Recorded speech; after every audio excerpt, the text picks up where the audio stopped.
Well, first I want to start off by just thanking all of you for coming. This is the first time since the book was released in April that Ed and I, after spending 2 years together talking probably for at least hundreds, if not over 1,000 hours, it's the first time we've talked to each other in public. So you guys are getting are getting a first. I don't know how many of you have read the book, but we're going to follow some of the book's chronology just to let Ed sort of expound on some of the ideas. The book begins with sort of talking about Ed's upbringing and where he came from and what he was like as a little boy. It starts back that far.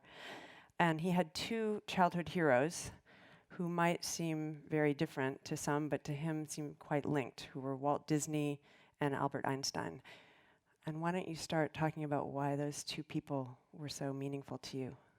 Well, this was the 50s, and it was interesting to me looking back on it, because my parents never talked about World War II or the Depression and the people around it, because they had just lived through it. So this was like this breather, and so it was this good time, and a lot of things were happening in the 50s from my point of view. And I just didn't actually know what they had gone through. But the iconic images for me as a child was Walt Disney on television, and the other was Albert Einstein, who had embodied this thing about understanding the world. And so I grew up liking both of those, but the deepest thing I wanted to do was to become an animator. I did a lot of drawing all the way through high school. I even had one class where I got an A+++.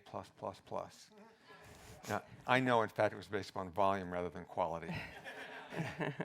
But as I went from high school to go to college, I realized that I didn't know how to get the skills, and I was not at the level of what I saw the Disney animators, so I switched over into physics. Now, here's the interesting thing I found, because I've told this story before, as you would guess, over the years, and there's always a sort of a titter and laughter in the audience, because the general concept that we have is to go from art to science is incongruous. So I began to think about that itself. Like, why is it incongruous to go from one to the other, and why do we think of them as two very different kinds of personalities? And I will say, over the years, I've known world-class mathematicians and scientists and artists and programmers. And if I were to take another characteristic, let's say it's their organizational skills, all right, they're just the ability to get stuff done, I haven't found a correlation between them. That is, I know some brilliant engineers who are very disorganized people, and I've known some who are very organized.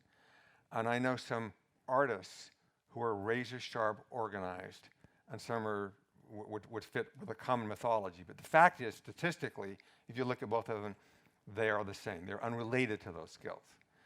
But I had to think about, okay, what's the source of the actual incongruity? And I think one of them is a terrible, I would call this a terrible misconception in school, that when we take art, is that we're teaching people to draw. And what we really are doing is we're teaching people to see, right? That's the important function. And that's why I think it's tragic when schools and the funding gets cut, they cut out the art. And it's not clear to me which of our professions that observation would not be considered to be important. I mean, I would like my doctor to be observant. You know, you want these in a whole variety of areas. So to me, they're just different aspects of who we are, and that we want to be able to see things and capture them and understand them. And for me, these two men represented these elements of them, but they just felt like, well, that's part of the 50s. Like, there's these really cool guys, and understanding and telling stories and communicating with people, and you know, there was no clear distinction between them. So you jump into physics, and makes perfect sense to you, that transition from art to physics. And then you're right at the very ground floor of computer science developing as a discipline. And you happen to be at the University of Utah, which was one of the key places where things were being invented. Talk about that a little bit, because that takes us forward in this melding of art and technology, which you're going to put into play at Pixar. So as I was doing physics, at that time, computer science was a new field, so I took the courses there and fell in love with it. Now, I will say part of my motivation was I liked the idea of being at the frontier.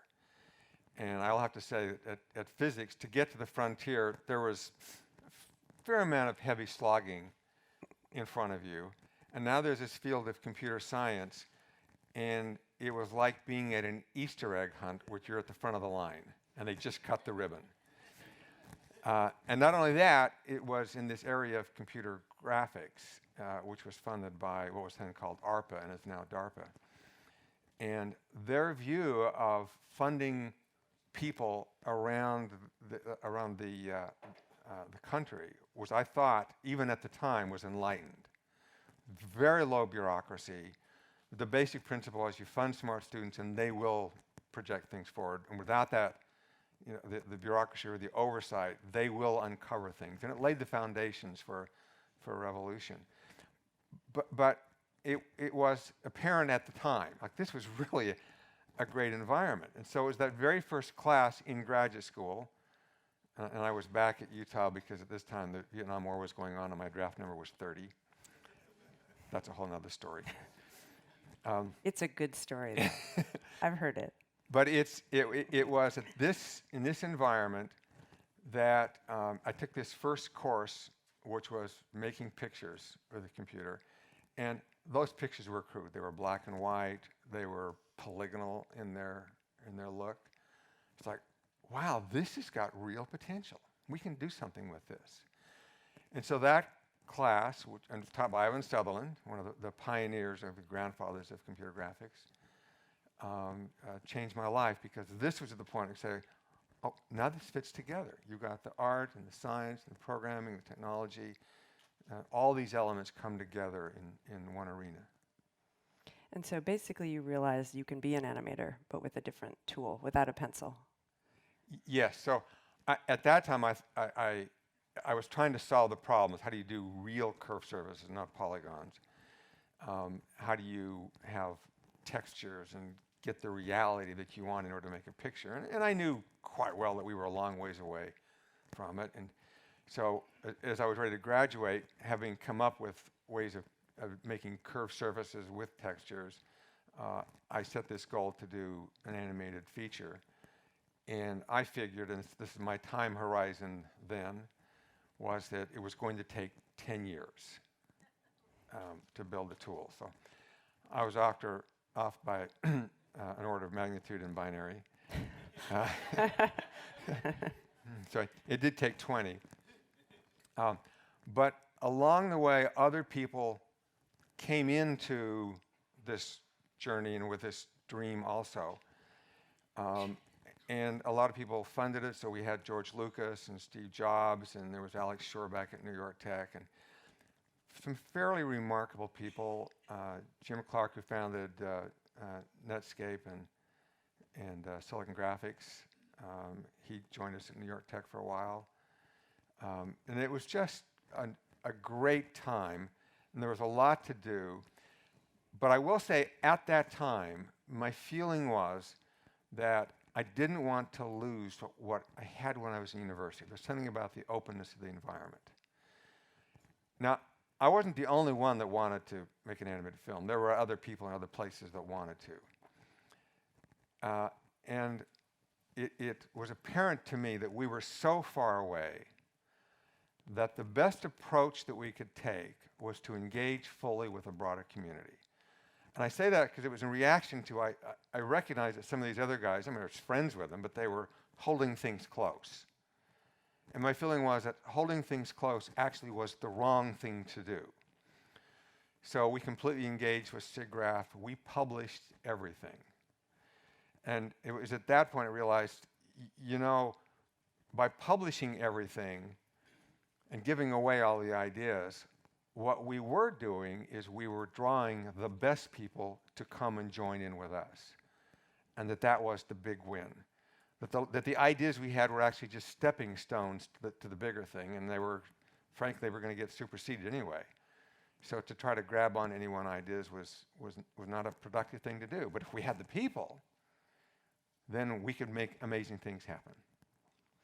And this is one of the big ideas in the book. Ed believes that people are more important than ideas. Talk about that a little bit. So so in this particular one, it actually came when I had a lunch with the president of another animation studio. And he told me that his central problem was not finding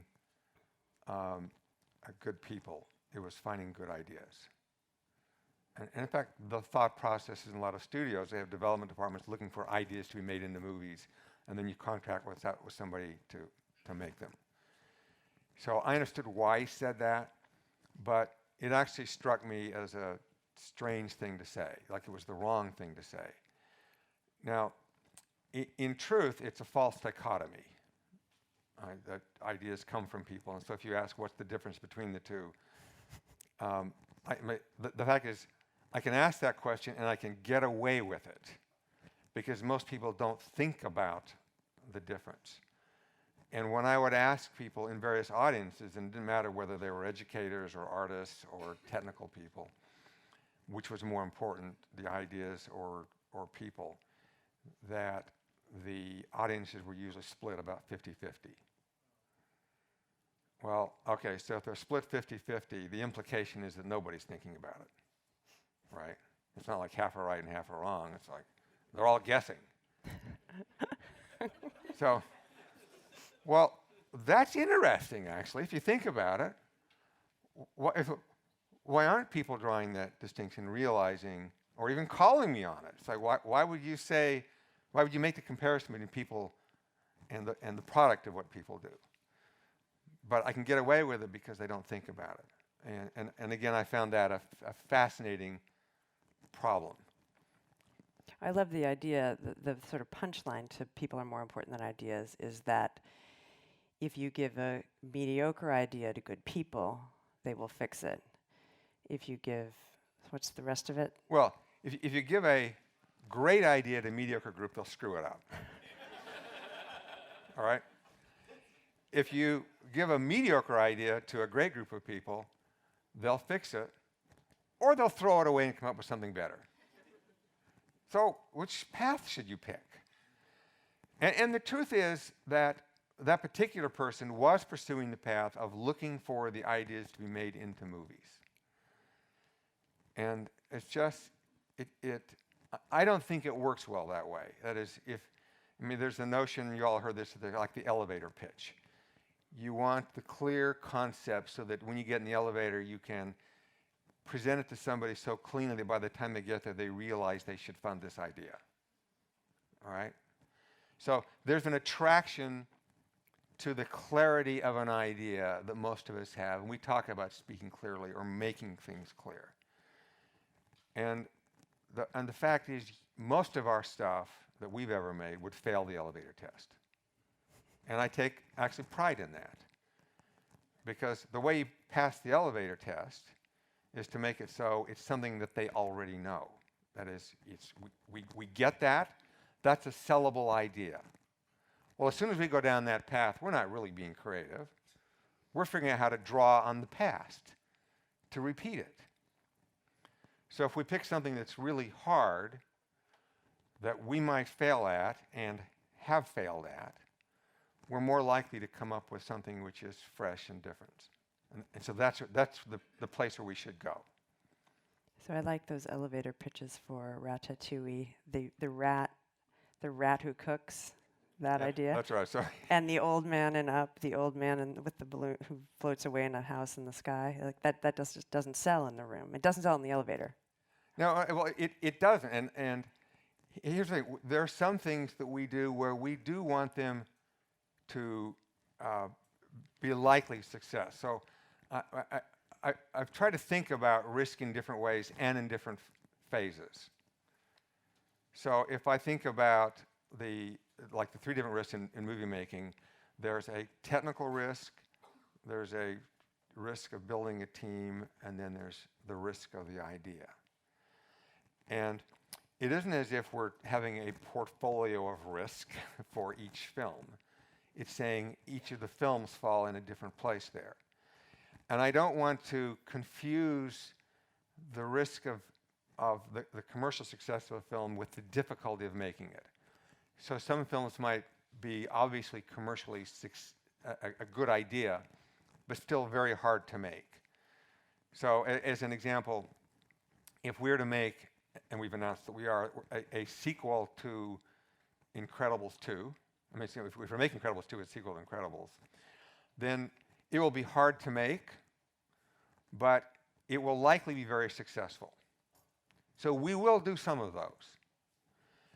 And then we've got some films like Ratatouille, or a film like a trash compactor falls in love with a robot, or an old man floats away on a house with a stowaway. No matter how successful that movie is, you will never sell a lot of toy walkers.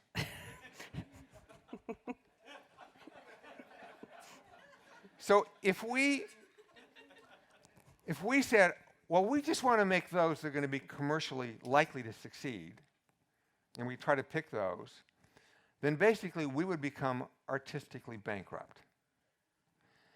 If we just said, oh, we're going to do all those that are really unlikely, we would become a boutique house.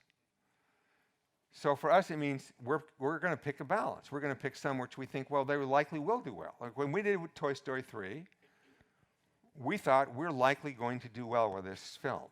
And it was a great end to that trilogy, and we did do well with it. But then we picked some that are at the other end, and then some in the middle. So that's the risk up front with the idea. Then the second stage of that is you think about, okay, what is the problem of working out those risks? All right, that's the hard part. Because you come up with these ideas, and it doesn't matter whether it's a sort of a commercially successful idea or the others, like they all suck to begin with. So it's a lot of hard work to figure out what makes them different and unique and fresh. So that's the middle part and the lengthiest part. And then you hope that by the end, you're on lock and load and you try to minimize the risk that's there, even though there's always some that comes in. So on the people side, if you take a team that's worked well together and you assemble that same team, then they will likely do a good job. But if you keep that same team together, then after a while they can become ingrown, and you aren't allowing fresh blood to come in. But if you bring in too many new people, they can make mistakes which can sink it. So again, you figure out what's that blend, and that's your start with it. Then you work out the kinks with the group, figuring out how they work together, and sometimes you have to adjust and add people and make some changes. Then you hope by the time you get to lock and load, you've got a well-functioning team. And that's normally what happens. And then with the technology, we take technical risks to begin with, but sometimes we'll do something really major, like with Brave, we completely replaced our animation software. It was a huge, gigantic pain in the ass, painful thing to go through. In the end, they were glad they did it, but it was difficult to go through. It's basically like replacing the tools that people are using to work on. So they're having to learn how to use a new tool while they're trying to keep to their deadlines. It's very hard. And the tools aren't right yet. So we will take some, but you can't do that every film. So sometimes you'll take smaller risks. You just want to make sure you're taking some. And then the second stage is to work out what those risks were, and then finally it's lock and load. Although again, you will find problems. So basically trying to, if we think about risks, think about them in different stages and make sure that we are taking some of those risks to move forward. I'm diverging from our narrative, I realize. You are, but that's all right. I know how to spin out of it. So now, as you can see, not only did he start off wanting to be an artist, and then he became a computer scientist, but then he became a management philosopher. And there was a key moment in his own history, which I want him to talk about, because I think it's a great example of how sometimes when we hit places where we think that we're lost, that's actually where we have a new opportunity. So the moment that Ed comes upon this idea that there's something interesting about management, which in the past, I think it's fair to say, in the other places that you had worked before Pixar, you managed by just hoping everybody was going to do a good job, like hiring good people and just letting, you didn't want to manage. It was boring. Toy Story comes out. It's the first computer animated film ever. It is the highest grossing movie in 1995. It's a huge critical and box office success. And in the process, at that same time period, Steve Jobs takes Pixar public. So now everybody is worth money for the first time ever. It's a great time in Ed Catmull's life. And how did you feel at that moment? Well, let me do one other setup to it. So, like in that 20 years, as I want to comment on that, is I did not want to manage, though that was in New York Tech. So I had a theory about how to manage. And my theory was, you only hire people who are self-managed. So if they can manage themselves, then I can do my work. I like the idea of being in charge, to be honest. But I didn't want to do that stuff. And so I had these theories about how to do it. And so I was there for 5 years, and we had some remarkable people there, and we made a lot of gains and insights and so forth. But the structure actually wasn't working all that well. So when I went to Lucasfilm, it was a restart. But it's time to look back and say, okay, I start off with this theory, and basically the theory was wrong. And I was trying to avoid a responsibility incorrectly. And there are a few things I learned from it. One of them I realized, well, first of all, I can't tell when I'm interviewing somebody whether or not they are self-managing. I can see if they're smart, if they got good personalities, but I actually can't tell if they're self-managing. But the other thing I realized was that some of those people were extraordinarily good. They just needed managing. So I looked back and said, well, okay, some of the ideas I had were good and some were wrong. About a third of the ideas were complete crap. And about 2/3 were right. And I figured, well, okay, that's kind of the ratio, and so I hope I can do the same ratio going into Lucasfilm. So going into Lucasfilm, started with more structure, tried to learn from the mistakes. But while growing there, and also it was an incredible opportunity because while there was all this, to me, obvious opportunity with the new technology that was coming, the only person in Hollywood willing to fund this was George Lucas. And part of this was because George, in making Star Wars, used the best technology, the film technology of that era. So there's their way of capturing motion blur with camera-controlled little robots and the finest optics and all the mechanics behind it. It was really extraordinarily skill, and he recognized that skill. But the conclusion he drew from that was the technologies keep on changing. I want to keep bringing this in, and he had the resources to do that. So I was able to come into this environment. At the same time, I had friends down in Silicon Valley, and I could watch these companies rise and fall, and it was actually pretty interesting. So my view about managing was starting to change because there was something not just exciting about what was taking place in Silicon Valley at the time, but also there was something personally exciting about the nature of the people who were doing this and how these groups came together, did something remarkable, and then quite frequently would do something incredibly stupid. All right, and it was these really smart, creative, hardworking people who were doing both the smart things and the dumb things. So I was thinking at the time, okay, if I'm ever successful, and by then, other than doing R&D, we had never been successful. But I thought, if I'm ever successful, will I also do something really stupid? So just a question, leaving out there. Then after 5 years with Lucasfilm, Steve bought us out from Lucasfilm to start Pixar. And so I started off as president of a company where none of us knew what we were doing. And so I called up friends from these other places to ask their advice. And they were friends, and they gave the advice that they thought was right. And almost all the advice they gave was either useless or actually completely wrong. And And they were well intended.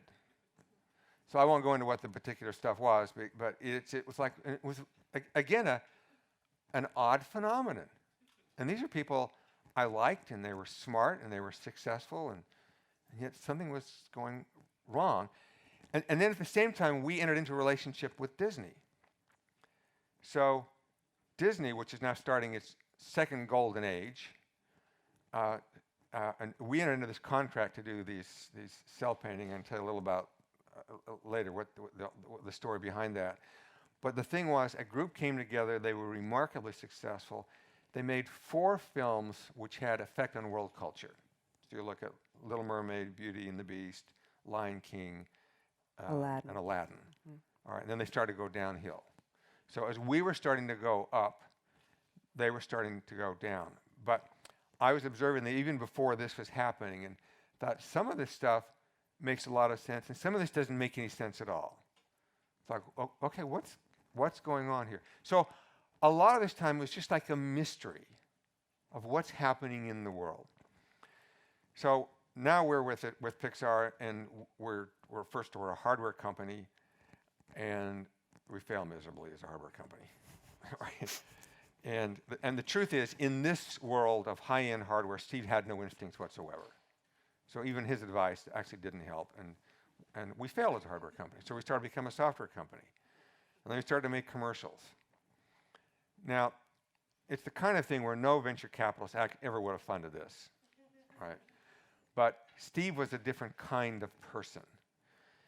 And what normally happened in Silicon Valley is that groups would come together, and if they failed, they learned something, and then they would disperse and they get reassembled in different groups. So there was a general raising of the knowledge of the group because of the community, but never really accruing to one group. In our case, we all stayed together.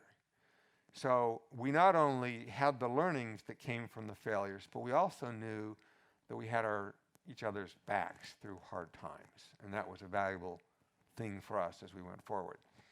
But finally, after all this, because we had worked hard to maintain a good relationship with Disney, and Disney was successful with these first films, they felt like it's worth investing in boutique kind of film, and that was the terminology. Like computer animation was a boutique film, like stop frame animation. The real stuff was hand-drawn, and I loved hand-drawn animation. But I also knew this was more than boutique. But that was their rationale for it, and thank goodness for us, because that got us our start with them, because we had stayed with them through the difficulty of transitioning them over to use computers for hand-drawn animation.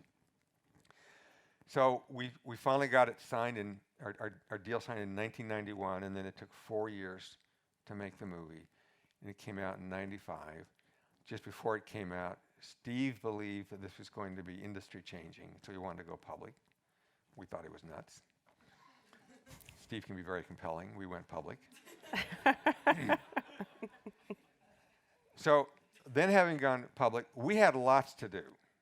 We were making Bugs Life, our second film. We were starting into our sequel, which is Toy Story 2.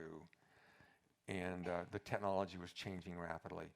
So to get back to your questions, like personally, I had 2 problems. One of them is I felt lost because I had been working 20 years on a particular goal, and we had just achieved it.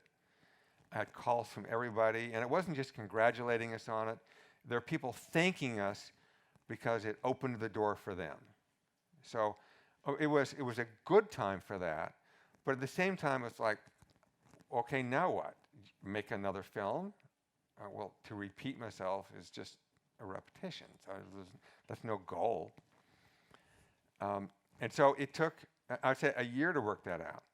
There was another problem I had, which I didn't talk about for a long time afterwards, but it was one of those things that was part of this year-long process of figuring out what the next thing should be. And that was, I asked the question of myself, how much of this was because of what I did? And now I knew that John Lasseter and Bill Reeves and Evan Ospey, and there are a lot of people you don't know on the technical and the creative side, and understand, and Pete and Steve Jobs, they were all part of this. I mean, there was no question about that. And I never thought in terms of devaluing, but I still had the question. how much of it was me? So these were the two things I was kind of wrestling with through that year. And during that year, because we were making films, we found as we were making Toy Story 2, and also when we finished Toy Story 1, that some bizarre things happened, and it would take too long to tell it because I've only got a certain amount of time here. But the question I'd ask years later is like, if we're ever successful, will I do something stupid? And the answer was yes. All right. I missed a couple of big things during the making of Toy Story, and at the end of the film, and then I realized what they were and what we had missed. And so I thought, okay, so I was on the lookout for this. I can't pretend the ignorance of saying, well, I never thought about it, I'm so focused on this goal. I've been looking at other people doing these things here, saying, okay, I'm going to watch out for it. And in looking out for it, I stumbled and missed it. So I came to believe that whatever this hidden force was, or this mysterious thing, that it was really deep, and it was very hard to see for everybody. And that the nature of things we can't see is actually fairly profound. So at the end of the year, the goal for me became, okay, how do we come up with a culture which can sustain itself, that can work through those problems, not come up with the final answer or having solved it, but come up with a culture which will continually deal with it. And that was a worthy goal to take on. It became a framework. And so I had to replace the notion of goal more with framework in which you operate. Now the other thing, just to finish out that, was at the end of the time, I also realized that the question of how much of it was me was actually a pointless question. But the reason I bring it up was that I asked it. And I recognize that a lot of people, when they're successful, also ask the question, and most don't admit it. And a lot of people come up with the wrong answer. All right? And it's a difficult thing to describe, but it was just the realization that there was something about the way we worked together as a group that I could not separate myself from them, and to try to do so was the wrong approach. One of the things about Ed, and you're probably seeing it as he talks, he loves a puzzle. And you can't ever see him happier than when, often it's when something has gone wrong, which seems kind of odd. But we were riding over together today, and he was telling me about something that's going on a particular film, and his eyes are lit up because he's learning something new about how people are interacting with each other. And yet another example of how, even when you're on the lookout, there's always things that are hidden from you. To me, one of the most interesting ideas in the book, and one of the reasons I wanted to work on it with Ed, is his continuing assertion that there are things as a leader that you cannot see, and that where a lot of those people get into trouble and make those mistakes is when they think they see everything because they are on top or they are successful, or they see more, they think they see more than they actually do. And it's one of the sort of most amazing things I would say about knowing you, is knowing a person who is very successful, obviously is very intelligent, and who is constantly conscious of what he is not perceiving, and knowing it's out there, knowing he won't be able to see it. So those ideas are throughout the book. I mean, I think in some ways in this talk we face the same challenge as we did in the book, is how much to tell the chronology, which is a wonderful chronology of Pixar. Most of it, much of it is in the book. And then a lot of these ideas that Ed has discovered as he's gone through managing and sort of taking management as an exciting idea as opposed to a chore. So I'm going to jump into some of the ideas, make that transition by telling you that for a long time we called this book, or Ed and I wanted to call it, the marketing people didn't like it, but the Hungry Beast and the Ugly Baby. We liked that title a lot. They were like, Ugly I Baby. still think it would have been a better title. We both liked it. Creativity Inc. sounds too corporate. Hungry Beast, Ugly Baby, so. Yeah, we thought that was provocative, and they were like, Ugly Baby won't sell. No, Ugly Baby won't sell. But talk about the hungry beast and the ugly baby and their inner relationship?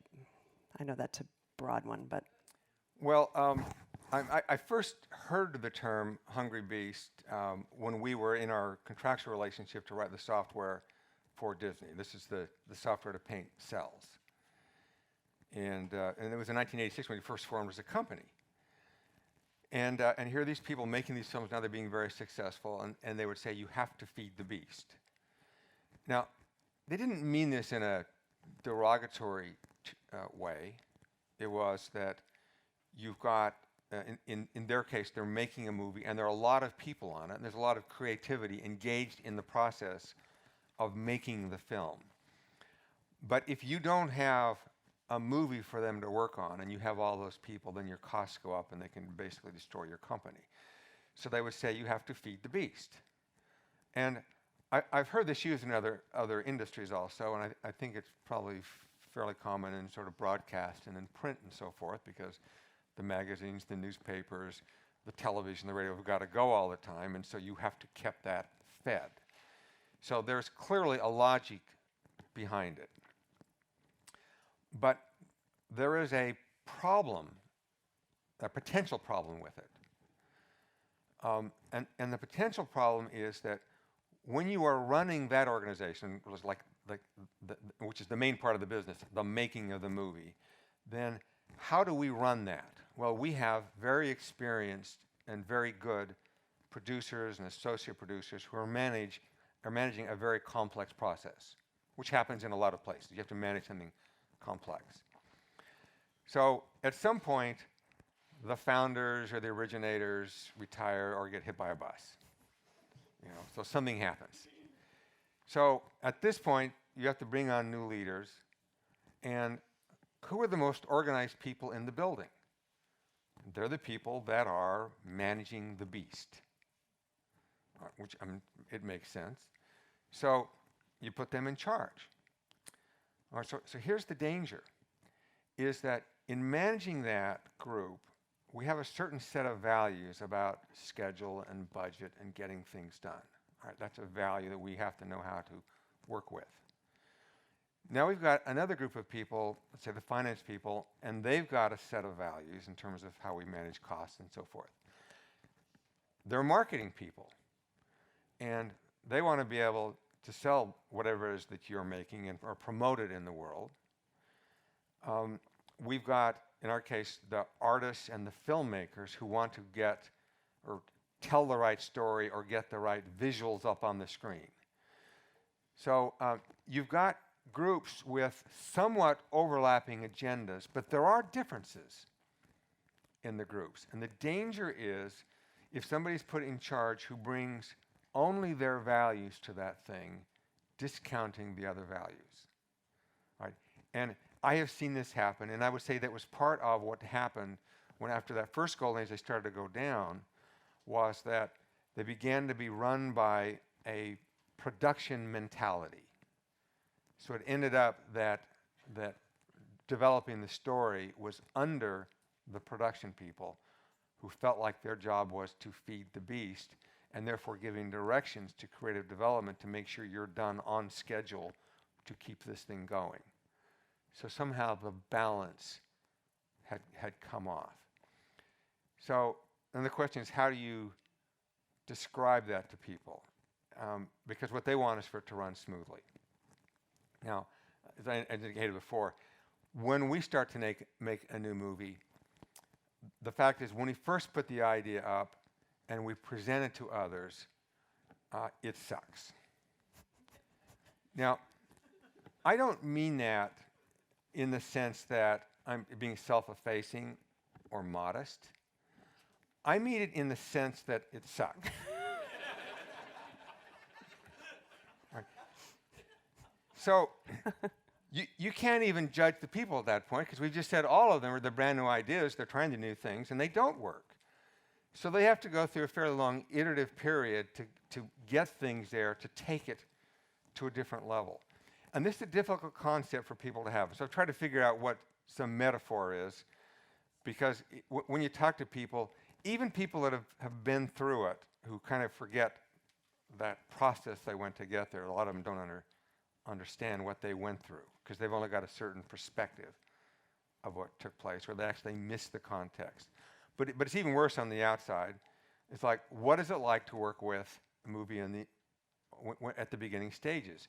Because it sounds kind of exciting. I want to go in the movie business. I'd like to be involved and help write that story, and that'd be a lot of fun. So what do they actually think is going on at that time? And so the way people would talk about it, as I would discuss with others, is it's almost like a movie star when they're a child. So you imagine a movie star, so Tom Cruise or Brad Pitt or somebody like that. What were they like when they were little kids? Well, they were probably a little bratty and, they had their difficulties and their challenges with their parents, a little cute looking. So, but you can kind of imagine they're developing and as they go through their life. But what do you do if the baby is ugly? Or it's a fetus? Right. That's our case. These are not attractive, small versions of the final movie. They really don't work. And so we'll go through a lot of changes trying to do that, and a lot of angst. And we do fail frequently, and things don't work. And we hopefully would catch our failures early, but sometimes we don't catch them till midstream. Sometimes we catch them late. And we've had one case where we actually abandoned an idea because we couldn't solve it. Now the view was, we do have our failures, we just don't want to release them to the outside world. All right, you wouldn't want to pretend there's something different or say, well, we'll put some lipstick on this pig and get it out there. So that's kind of the nature of it. But the reason for drawing the distinction is that what we have to realize is that when they're working on that original set, that the values and the mindset is different than when they're in the beast part of it, where they're actually making it. They're both valuable, and when the organization is healthy, it's when they both value the differences that the different groups have. That's what balance is. And I can appreciate that. So as a marketing person, the marketing person can appreciate difficulties that they're going through, and they may not be meeting my agenda, and I wish they did something different, or I wish they would listen to me, but they still value them. But if one group takes over and wins, then everybody loses. You talk about that in the book, where Disney, arguably, the Beast took over for several years, and the result was they didn't have a #1 movie for, what was it, 16 years? Yeah. The Beast, the production, the means of production took over. And the idea with the ugly baby is that the ugly baby needs protecting. The new ugly thing needs to be protected and not kicked out because it's ugly, because everything's ugly in the beginning.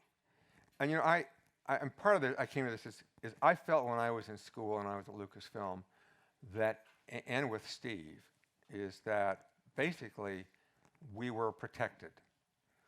Now, I'm not saying protected meant that it was easy, but I'm just saying that in going through the difficulties, we had the people who had the patience and the wherewithal to work with us as we worked through those problems, and that was immensely valuable. Now I'm getting the cue that we want to go to questions. There are two more things I want to talk about before we do that because they're so important. The first one is the brain trust.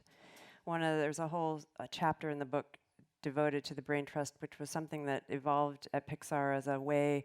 It's Pixar's mechanism for giving candid feedback to filmmakers along the way. And now it has been successfully adopted by Disney Animation because Ed and John are running Disney Animation as well. It's one of the most interesting traditions of Pixar, and I got to sit into a lot of these meetings to watch how it works. And I want you to just talk about it a little bit. The importance of it is not just giving people criticism in a room, but developing a ritual through which people are encouraged and almost required to be candid with each other, and the elements that are required to make that possible. Talk about that a little bit. Well, we kind of fell into it accidentally, to tell the truth, and it's because of that original group together, and that was our good fortune that we had this remarkable group that started off. In fact, because they were so good, that it was actually deceptive to us because when we tried to replicate it later on, we failed. And then we began to appreciate the fact that that group had a skill set and a personal connection which made it work. So it evolved over time, but in experimenting with it, what it became was a group of peers who at that time were giving open and honest feedback to each other. Now, that actually sounds like a pretty obvious thing to do. It's like you put smart people in a room and you help solve the problem. So what's the big deal? And the fact is, we do have structure in making the movies. I mean, there is a director who's going to make the final call on something. So you do need the structure. But directors always get lost in their own films. They lose perspective. And when they put something up in front of others, they actually feel very vulnerable. And as you might imagine, if you were to try to put something that you had created in front of others, that you feel kind of vulnerable at that time. So the first step is to realize that we have a lot of human emotions going on in this group.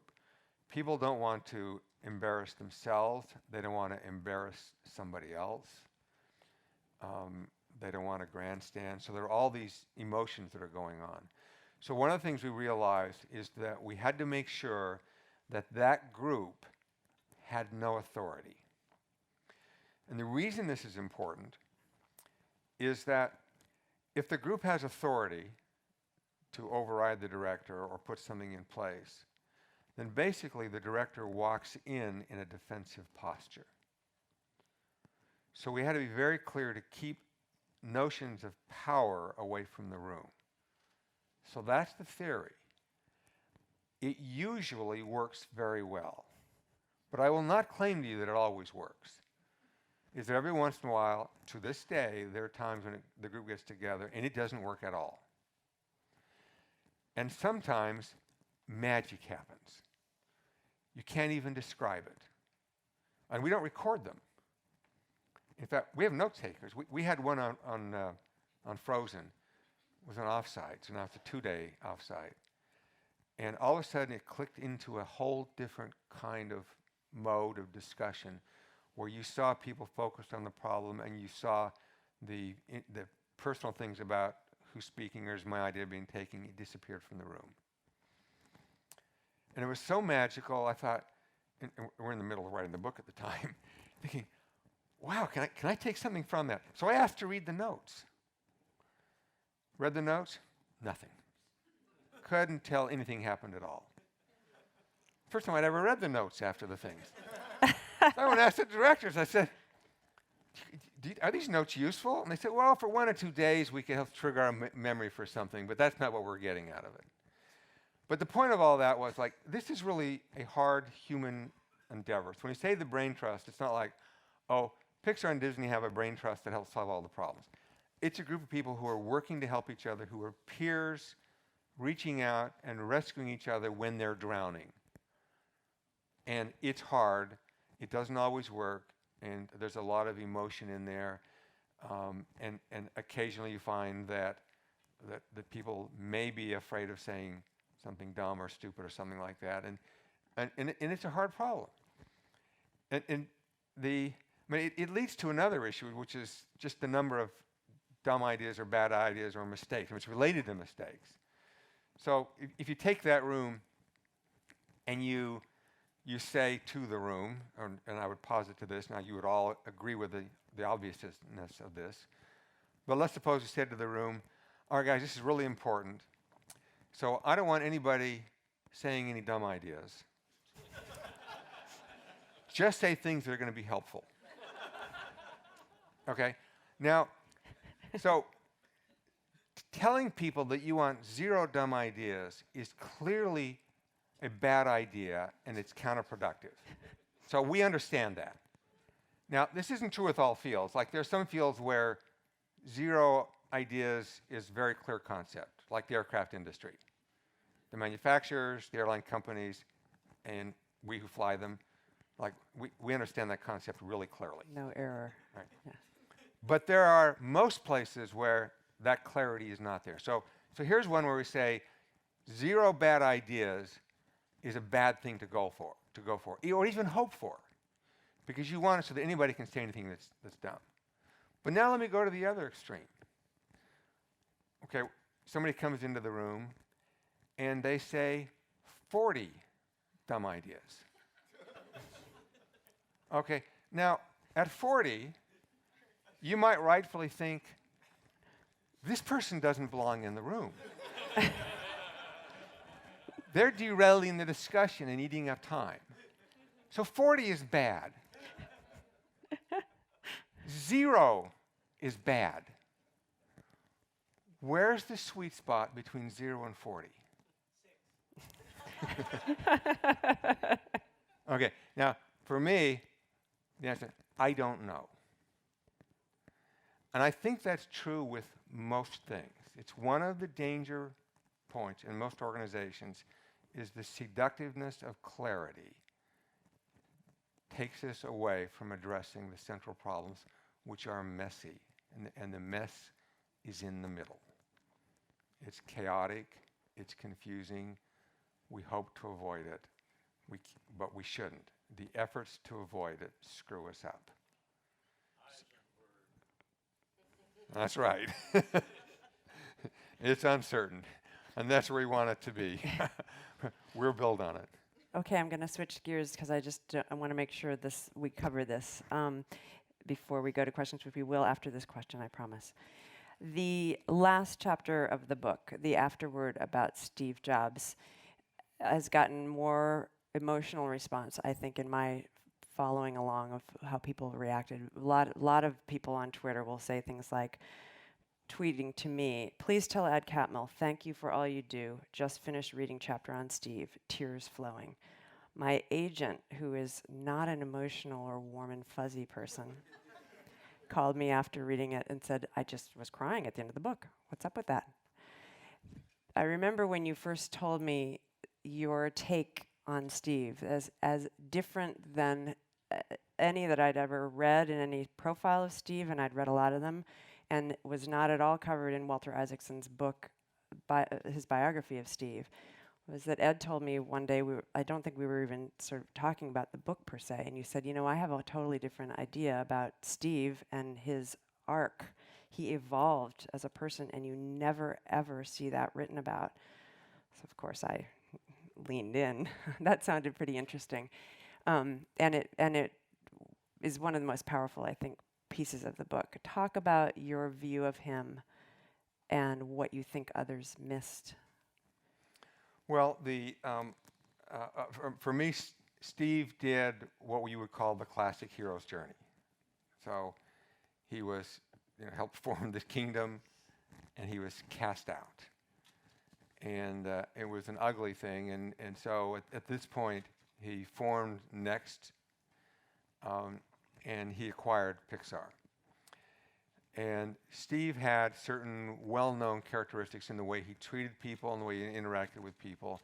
And that was the way Steve was when I first met him. And so we saw that behavior. And at the time, it was curious. I certainly would not at that time have called it empathetic in any sense. He didn't seem to get normal people. He reacted well with strong people, but with other people in the room, like it just wasn't working very well, and he would do things that was not good, and you could see that it wasn't good.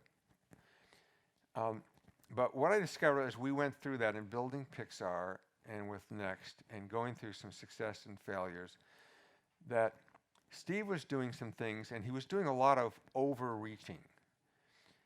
And sometimes his overreaching would succeed. It was part of what made Steve do some amazing things. But several times his overreaching failed. They ended up backbiting, even though they looked great at the time and they looked like they were a success. I remember when he got $100 million from IBM, he got a deal which at the time seemed like it was great, but he structured it in a way which actually was bad for the company. And the thing was, Steve was extraordinarily smart. And so as he's going through these things, he was figuring them out, and he was learning from them.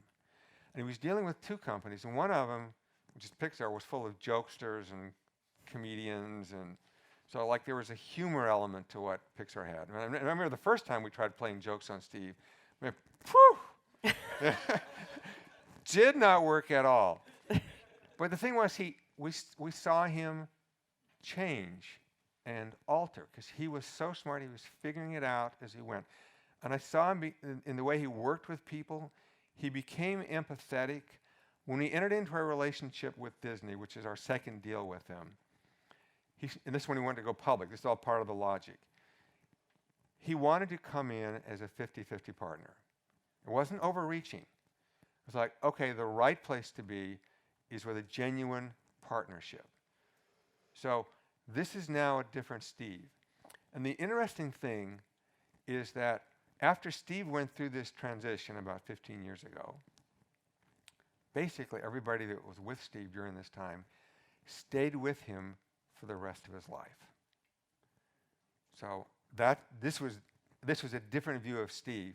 But the outside view in the public was they saw the behavior of early Steve.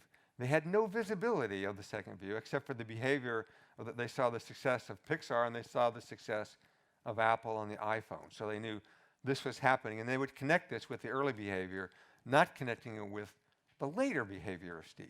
So why was this hidden from the world? And the reason it's our fault is like people did call and ask reporters and would talk about it.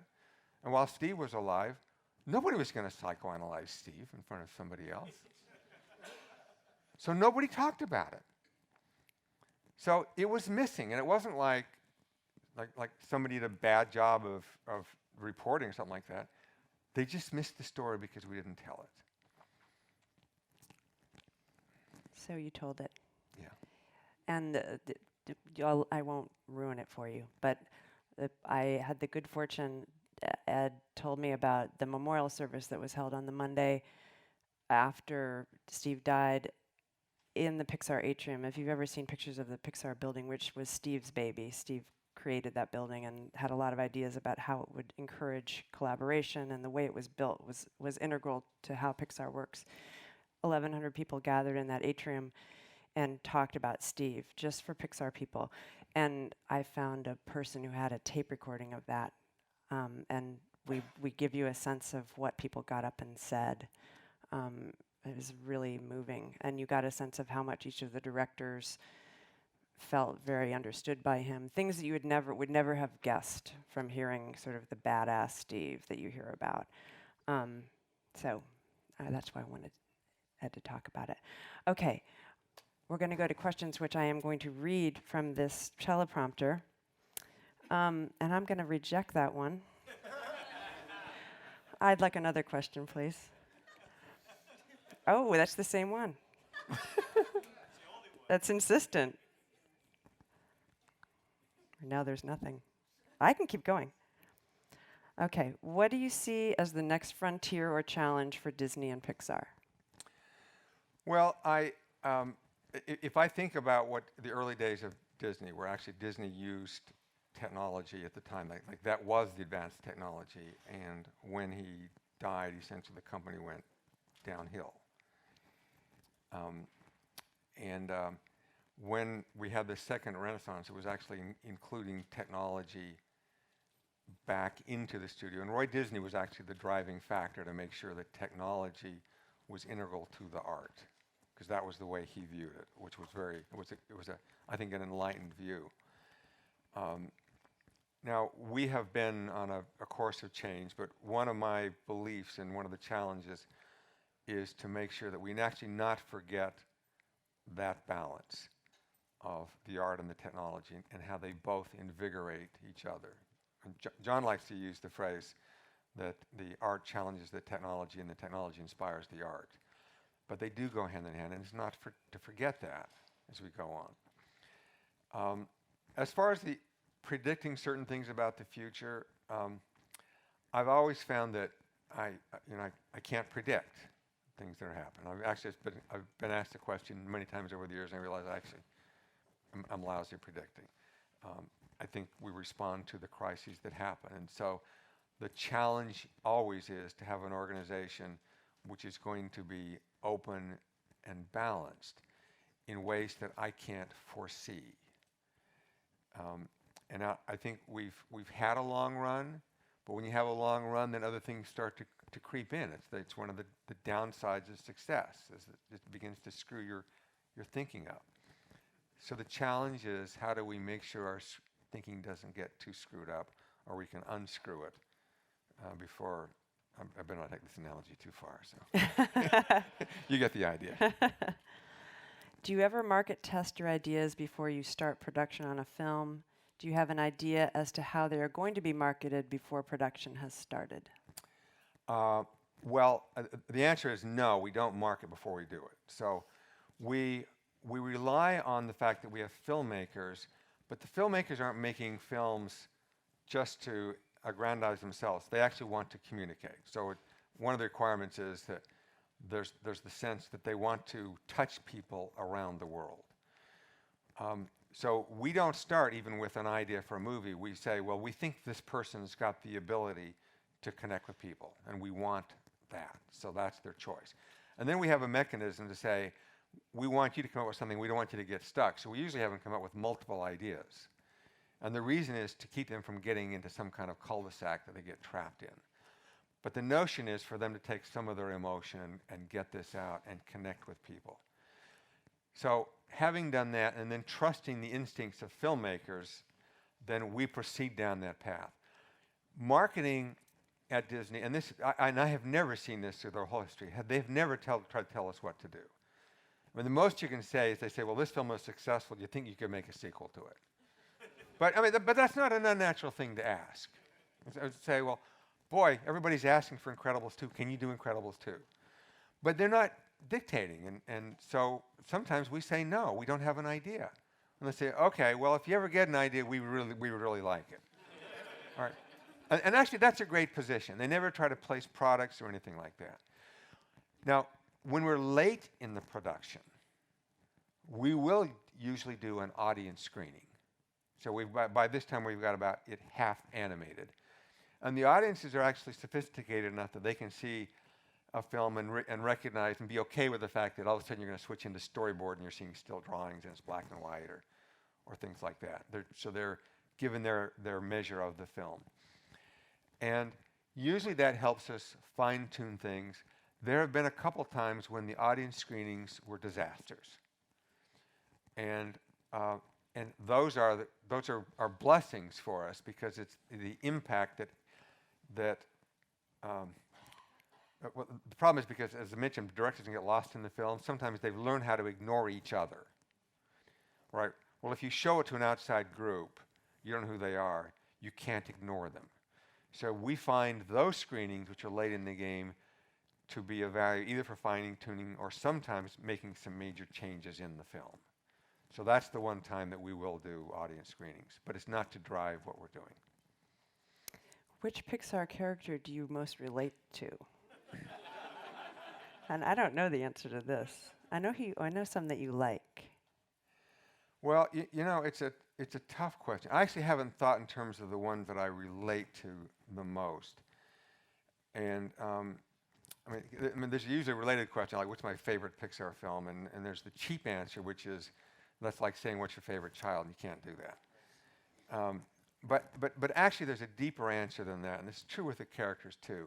And that is, when you walk through this process of developing the characters and you see the emotion of the people as they go through it and trying to solve it and put things on the screen, then that process itself means something different to me. So when I see a character, I'm actually seeing the process and what the person went through to make the film. And some of them are hard. I mean, we've had, when we had one film we shut down because, the wife of one of the people working on the story died during the making of the film. And the emotion was so powerful that it derailed the film. And you want emotion to drive the film, but sometimes you find the emotion actually derails the film. But yet you need it if you're going to connect with people. So for some of these, it's like, what I remember is the raw emotion for some of those, both appreciating it and empathizing with it sometimes, and sometimes realizing it actually gets in the way. What were the challenges mixing the creative and corporate cultures of Pixar and Disney? And I should say that there's a whole chapter in the book about Ed and John starting to run not just Pixar, but Pixar and Disney Animation, and Ed seeing that there is an opportunity to test a lot of his ideas about management with a whole new group of people, and not just any group of people, but the group of people that was at the mothership of animation, Disney Animation. So there's a whole description of how some of those Pixar ideas were brought in. Well, when we started, we made a couple determinations. One of them was that we were going to keep the two studios completely separate. That is, they would not allowed to do any production work for each other at all, no exceptions. Now, I have to say that that the fact that we were trying to make both of them work was controversial. Even Steve thought that it was spreading us too thin. And there was certainly a logic for why this was a bad idea, to try to commute back and forth between Northern California and Southern California every week. So I come down Tuesday mornings, go back Wednesday night. I've been doing this for 8 years. So one could argue at the beginning, this is a bad idea, all right? And I understood that. But nevertheless, being somewhat stubborn, and feeling like we wanted to make Disney whole again, we took this on. So one was to keep them totally separate.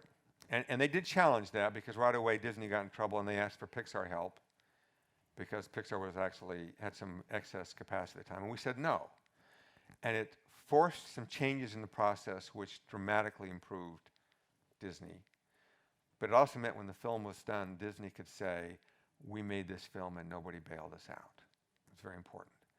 And then immediately after that, Pixar got in trouble because we did a restart on Ratatouille. So Brad Bird came in as director, and he rewrote every line in the script except for one. But I asked him last year, if you're going to rewrite everything, why didn't you at least change everyone so you could say you did a complete rewrite? He said, well, the line worked. But it was a restart. And because it was a restart, we didn't have enough resources to finish the film, and Disney had just finished their film, so they had excess resources. So we can't finish the film without the Disney resources. We said no. And the fact is, they did finish it, and it was a great, an awesome film. But by doing that, we helped keep the two cultures separate. And my belief was, initially we were going to take ideas down to Disney, but I thought in the end we were going to learn something, and that some of those things we would learn were things that we were missing at Pixar, and that we could bring them back up, and Pixar would benefit from that. And that, in fact, is what did happen. The other thing we did, which was, I think, counterintuitive to people, was when it came to the processes and the technology, we said to each that you may use any of the processes and the technology from the other studio that you want, but you don't have to. And there was a logic behind this, and as I said, it's counterintuitive, because most people would think, I just bought two groups and they're in the same business, so why am I paying for two R&D groups and two process groups? That actually seems kind of wasteful and silly. Well, I had the opposite view, and that was, this industry where the software is changing, the hardware is changing, and the skill set is changing, there is nothing stable here. If we have two groups with two different mindsets, we actually have much greater depth in making progress forward. But also in saying that you can take ideas from the other, but you don't have to. They were not threatened by the other. And what it did was, it made it so they can, and they do, talk with each other, and they share ideas. They have very different pipelines, very different research groups. And they meet together, and now ILM is part of this also, and WDI, the Imagineering, and there's an R&D group. We have 5 groups, and they all make their own decisions. And what we have is a really powerful group that gives us a strength, but the strength comes from diversity rather than trying to get some false economy of a single pipeline. But we went through this period with Disney, and one of the things we did was we set up mechanisms to make it so that Pixar's things that were special were held in place. And to this day, they're still in place. We actually had a 5-year agreement. We're now 8 years into the 5-year agreement because it works. And the truth is, some of the stuff that was on our list we were trying to protect was like 53 items on the list. It's quite a list. Yeah, some of them were silly. Like, Pixar could continue to have its annual paper airplane contest. Okay? We never had another one. But the other was like, we're not on the same accounting system. We have a different vacation schedule. And, it's a different HR program. Like, everything's different about it. And it works great. It helps maintain the identity of the group. And you want that. And there's something about that which I find healthy and invigorating.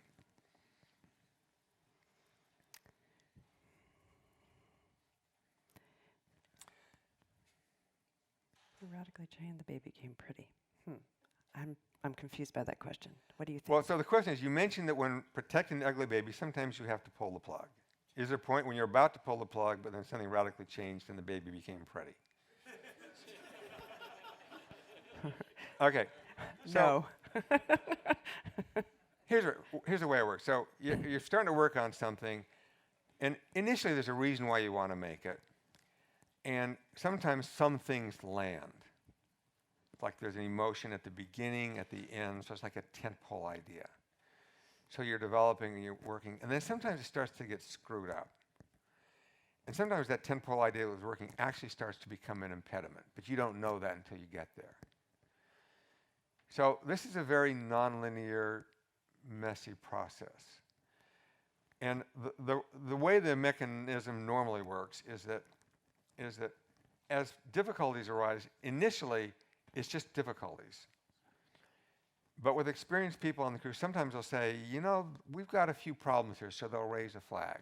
First trick is, don't get alarmed or overreact to the flag, but be thankful that the flags are there. Because the flag means, there's a problem there, maybe we can help. So you try to work behind the scenes, and you may shore up some people, or you put some more attention on it, you try to address it. Usually that works. Sometimes it doesn't, more flags come up, so you kind of raise the ante. If it still doesn't work, at some point it starts to become visible to the crew that we've got a problem. So we have to do things, and then sometimes, even when they're visible, we make these changes, they find that thing that makes it mesh, and it all works. Now the whole crew was watching this when it happens. We're not trying to hide it from them. We want it to be visible, because we want them to feel ownership in it. But it's a very unpredictable process. And when you get to the point where you decide, okay, pull the plug, usually when I say pull the plug, what it really means is that we have to take a new direction or do a restart. So sometimes they're little restarts, and it's the same group, just like getting to the point where they throw away something and they try something drastically different. Let's call that a mid-sized restart. Sometimes the director is so stuck that they can't let go of something. Now, the people are picked because they were good. So when they get stuck and they can't get there, if they're not going to make it, then the whole thing and the whole crew is actually at risk. And if the crew loses the confidence, then it kind of falls apart. And then we have to do something. So we say we're director-led, but at the same point, the director has to lead. So this is a difficult process. And if you compare it with, let's say, baseball. So with baseball, you have an ideal, and the ideal is the pitcher would like to start the game and finish the game and have a perfect game. Like, that's kind of the ultimate. Every once in a while, they do that. But it doesn't usually happen, so what normally happens is somewhere in the middle of the game, they start to tire out, and then they'll bring in middle pitchers, and at the head, they'll bring in a reliever. So you got this ideal of what you'd like, but the normal thing is the other person comes in, and it's a combination that does it, and that's the way it works. All right. Well, sometimes our films kind of work that way, except emotionally it doesn't work that way. So we have somebody that starts it, it's their baby, it's their emotion that gets it going, but then it gets stuck, and we bring in somebody else to finish it off. And the person that finishes it off usually gets the credit. But in fact, it was all a hole. That initial person who didn't make it through was the one that got it going. And it's one of the unfortunate things in our business is like, that's a difficult and emotional thing for someone to go through. So that's what makes it hard. Is like it's people that are doing this, but at the same time, we have to have the strength and the stamina to say, okay, at some point we've got to make the change. You got to change the picture if we're going to finish the game. There's a great story about Brad Bird coming into Ratatouille and deciding basically that the rats, which had been walking on 2 legs. 2 legs, so all the rats were walking on 2 legs. He's like, that makes no sense. All of them are going to walk on 4 legs, except for Remy, when he is becoming a chef. He's going to stand up into being a chef, which, as you can imagine, meant a huge amount of re-rigging and work for animators because they were going to have to suddenly build a different set of controls to make the rats. That's why they wanted the Disney people. Exactly. They were like, what are you talking about? And he basically presented that to the crew, to the entire crew, to say, it makes more sense. And he was so compelling about the argument of why it would fix the way the storytelling works, that everybody was like, okay, we get it. I get it. And they signed on to him. But it was he describes it as a very intense meeting because he had to stand up and win them over. They were all like, okay, now what? Yeah, very compelling. Okay, last question. What can you tell the younger audience to work on to open their minds to taking risks with their own ideas and accepting criticism? Well, for me, there's related questions like, what could I have said to myself when I was younger that would have made a difference? And it's a tough question because, to some extent, I had to go through this. I do.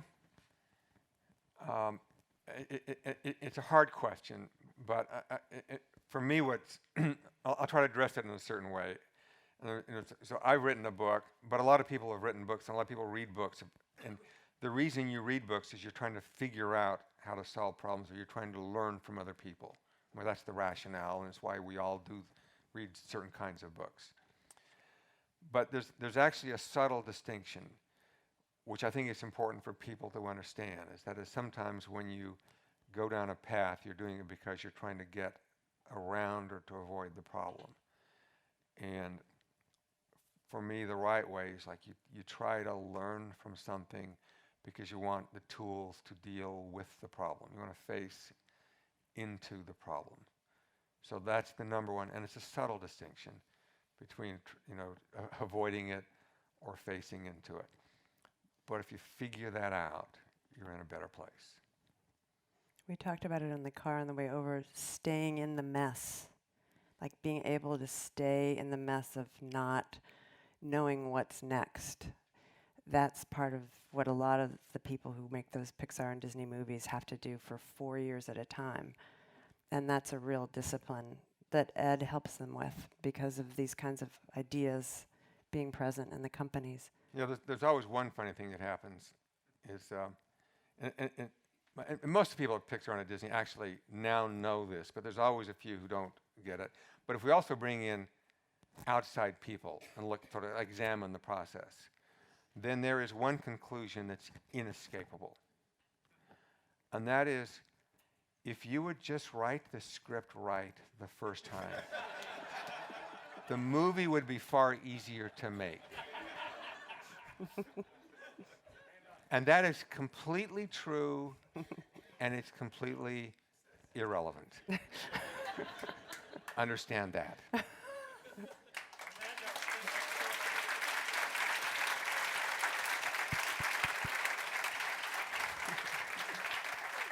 Again, Ed, the book is for sale right over here, and he will sign copies here. Ladies and gentlemen, thank you very much. Have a good night.